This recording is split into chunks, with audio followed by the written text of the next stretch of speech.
Hello everyone, welcome to my YouTube channel. आज का topic है ITC, that is input tax credit, which is also known as backbone of the GST regime. बहुत important topic है। इसका पूरा concept और ये बहुत जल्दी क्लियर नहीं हो पाता क्योंकि थोड़ा सा कॉम्प्लिकेटेड है और इम्पॉर्टेंट भी है। तो मैंने विद एग्जाम्पल के थ्रू बहुत अच्छे से एक्सप्लेन किया है क्या क्या एलिजिबिलिटीज हैं। ये सारी चीजें इस वीडियो के अंदर आपको मिल जाएगी और नोट्स भी हैं, यू कैन टेक इट।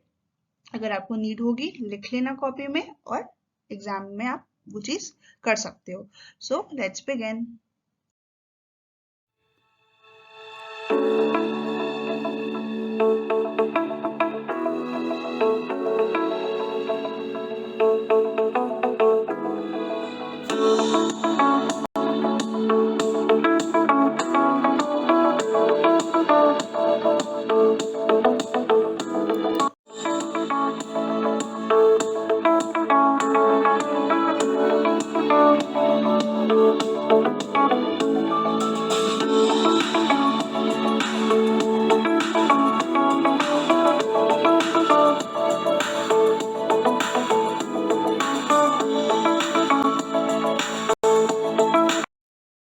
तो हम आईटीसी का एग्जाम्पल ले लेते हैं, ठीक है, जिससे हमारा आईटीसी का कॉन्सेप्ट बहुत अच्छे से क्लियर हो जाएगा।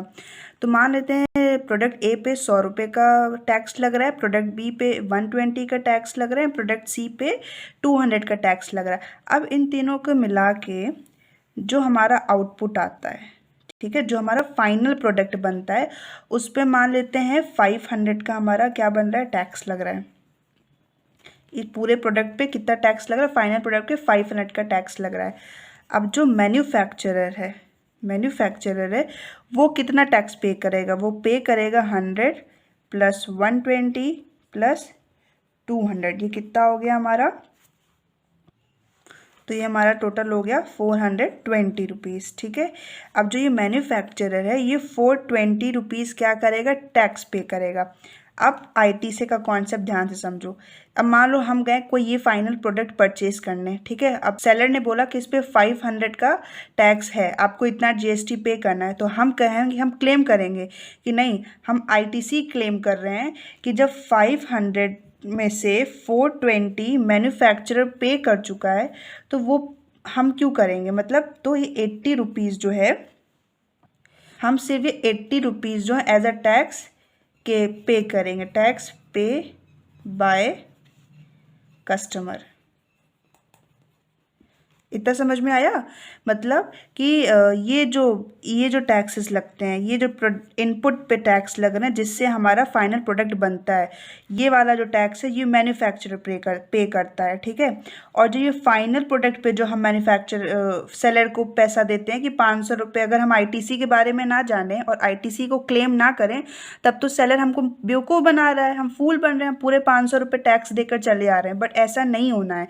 हम बोलेंगे हम आईटीसी क्लेम करेंगे जिसके तहत 420 रुपये हम मैन्युफैक्चरर ने ऑलरेडी इनपुट टैक्स पे कर चुका है, तो हम वो पे नहीं करेंगे। हम सिर्फ कितना पे करेंगे, 80 रुपीज़ पे करेंगे कि जो ये टोटल डीलर लगा रहा है 500 रुपीज़, उस पर 420 मैन्युफैक्चरर दे चुका है, हम सिर्फ 80 रुपये, ये 80 रुपीज़ पे करेंगे एज अ टैक्स।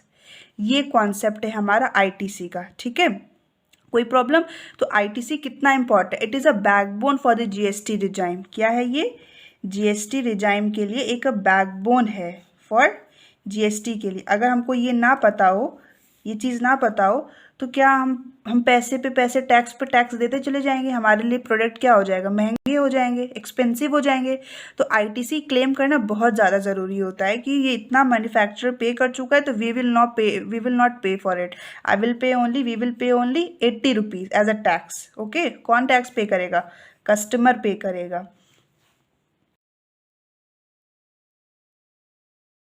अब देखते हैं कि एलिजिबिलिटी एंड कंडीशंस क्या रिक्वायर्ड हैं, कि जो लोग कौन कौन लोग आईटीसी को क्लेम कर सकते हैं। इसके पहले हमने आईटीसी का कॉन्सेप्ट समझा कि आईटीसी बेसिकली है क्या। अब वो आईटीसी कौन कौन क्लेम कर सकता है। सब नहीं क्लेम के जाके कर सकते हैं, सेलर से कह देंगे कि हमने आईटीसी क्लेम किया, आप उतना अमाउंट हमारे जीएसटी से डिडक्ट करिए, ऐसा नहीं होगा। कुछ कंडीशंस हैं, कुछ एलिजिबिलिटी है, वही लोग सिर्फ कर सकते हैं, नहीं इसकी सब लोग कर। अब क्या है वो हम देखते हैं, ठीक है। जो ये एलिजिबिलिटी है, जो कंडीशंस हम क्लेम कर सकते हैं वो किसके अंदर है, CGST एक्ट सेक्शन 16 के अंदर है। किसके अंदर है, CGST act, central goods and service tax section 16। Every registered person shall be entitled to take credit, input tax credit, charge on supply of goods and services used to intended use, course furtherance of business, said amount shall be credited on electronic ledger of person। इसका मतलब यही है कि जो भी person अगर कोई goods and services को खरीद रहा है वो फर्दरनेस ऑफ हिज बिजनेस अपने बिजनेस के लिए यूज़ करे, ना कि अपने पर्सनल कंजप्शन के लिए। अगर आप बिजनेस करने के लिए वो प्रोडक्ट को परचेज करो then you are eligible, otherwise you are not eligible if you are purchasing the product for their or his or her personal consumption के लिए, ठीक है।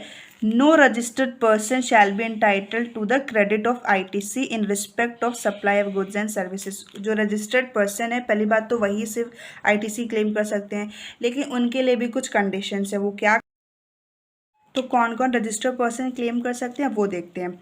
His possession of tax invoice or debit note issued by supplier registered under this act or such other tax paying document।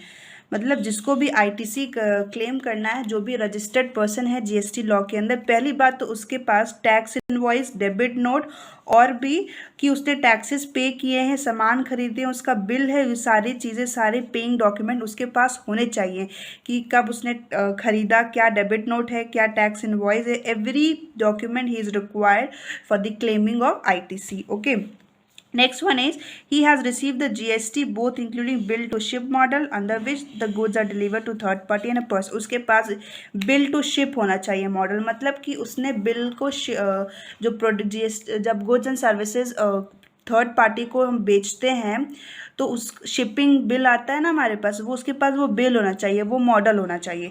The tax charge in respect to supply has been actually paid, कि जो भी supply हुई है goods and services की उसका tax पे किया गया है और गवर्नमेंट के पास वो पैसा पहुंच चुका है, चाहे वो कैश के फॉर्म में, चाहे यूटिलाइजेशन ऑफ ITC का यूज़ करके, कि जो भी गुड्स एंड सर्विसेज बेचे गए हैं उन पे जो भी टैक्स कलेक्शन हुआ है वो टैक्स कलेक्शन गवर्नमेंट के पास जा चुका है, whether in the form of cash और either in the cash of utilization of ITC, तभी वो एलिजिबल है, अदरवाइज he is not।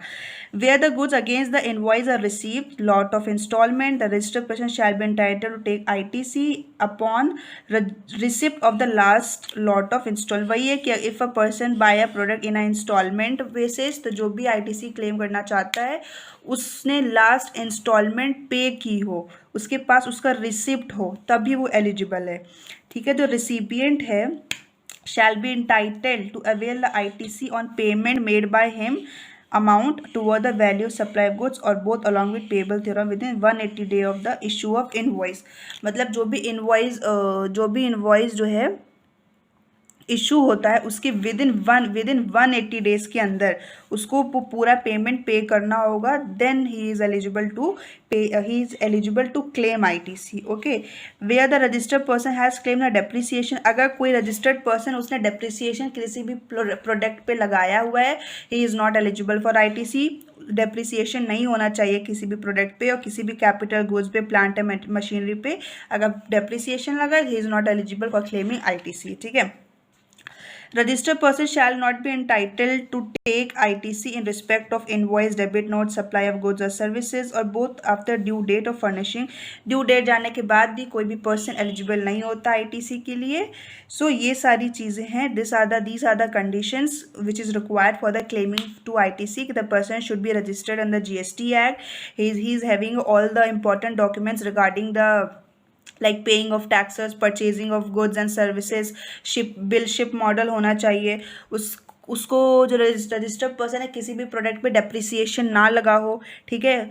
जो भी टैक्सेस पे किए गए हैं वो सारे गवर्नमेंट के पास पहुंच गए हैं, whether in the form of cash, whether in the form of ITC। तो ये these are the conditions which is highly important and required for claiming ITC। Okay.